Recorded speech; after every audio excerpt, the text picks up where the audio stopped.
Lesson C2, Agents of Socialization. Now that we've seen a bit of how the processes of socialization work, let's look at some of the major agents of socialization. It's not just individual significant others that play a role in our learning about ourselves and our world, but larger structures made up of many individuals and groups, which we see repeated in each generation, although the crucial functions these institutions play may shift over time. The key institutions and structures we'll be talking about are starred here. We start out learning from our family, who may also introduce us to a religion or church community. But soon, most people in industrial societies go to school. Either way, we meet a peer group, not a patterned institution in this case, but an open group of individuals with equal status. Along the way, we're exposed to media, both traditional mass media of books and TV, but also the newer form of interactive online social media. The last we'll talk about is the workplace, where many of us will spend much of our adult lives. But first, we're all, with few exceptions, born or adopted into a family. Families can take many different forms, often connected by blood, but also by close, informal, primary relationships based on emotional attachment and care. The family institution is typically focused on some form of nuclear family, traditionally a small group of parents and children. These parents and siblings are usually our first significant others. There's often an extended family as well, a larger social network of aunts and uncles and cousins and even close friends of your parents. In its traditional form, families pass on their genetic heritage to their kids, meaning most kids get their parents' physical features, which may tie them into society's construction of a specific racial group. Even for families connected through adoption or marriage or other social ties, families provide the early nutrition for children and set examples for lifestyle, making a difference in their long-term health. But families also teach children many other important things.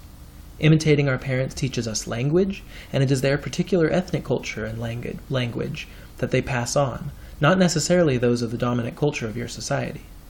They teach the private skills of family life and some of the core values that often stick with us for life, including status expectations such as gender roles. Recalling those processes of socialization from last time, how might families shape children's view of themselves and others? We've already seen how the gender status of children affects the way adults interact with them. What about the gender roles of the parents themselves? What role do big or little siblings play? Can a big sibling be like an extra parent? Can a little sibling teach us the roles of parenting early? How do our parents' reactions to different people affect their prejudices and expectations of relationships? Parents' size and strength give them power over their children, but so do their social roles. Our culture gives parents traditional authority, giving kids their first taste of social hierarchy. Simba learns not just how to be a man, but also how to interact with a mate by watching his parents. But he also gets his powerful status from them. Conflict theory points out that families help reproduce social inequality, since parents pass on their advantages or disadvantages to their kids. They also can teach racism or sexism. They may give you ascribed statuses, positions scripted onto your life that may limit the statuses that you can achieve. But families are changing. As seen in the show Modern Family, increasing divorce has meant blended families with step-parents and half-siblings. Other changes also affect the traditional structure and roles of the family. As adoption becomes more common, physical traits won't always be similar. For same-sex couples, traditional gender roles may fade, while increasing numbers of women working may require men to stay home or both to find other ways to provide adequate care. Single-parent families may face similar issues, as well as increased financial difficulty. As families migrate and kids move into a new home, the extended family and even the nuclear family may be replaced by friends and other primary relationships. These changes may seem scary to some, but perhaps some of that culture shock is simply the result of culture lag as we adapt to new conditions. Many of the values families teach their children are tied into their religion. Some 89% of people in the world, nearly 9 out of 10, say they are religious, but there's a huge diversity in both religions and ways of being religious. For some, it's a symbolic membership or source of general values, while to others, religion may be an active part of everyday life. But in industrialized societies, School is even more common than church as our first secondary institution.